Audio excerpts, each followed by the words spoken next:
Welcome to the Slop Farm. Enjoy the video. In this video, I will explain how to make beer taste sweet.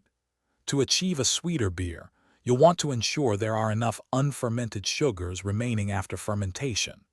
One common approach involves carefully selecting specific ingredients and controlling your brewing process.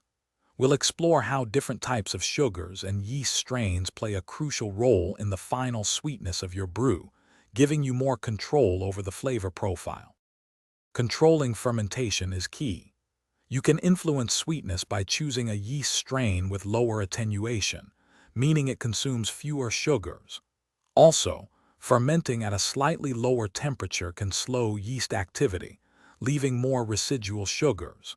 Incorporating specialty malts like caramel or crystal malts into your grain bill will also contribute rich, malty sweetness to the final product.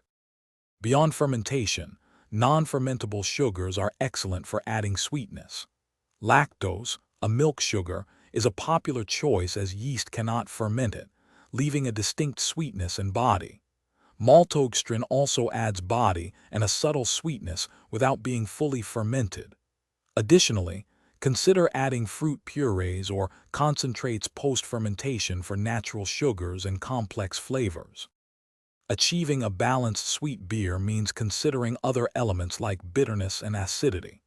These can prevent the beer from becoming cloyingly sweet.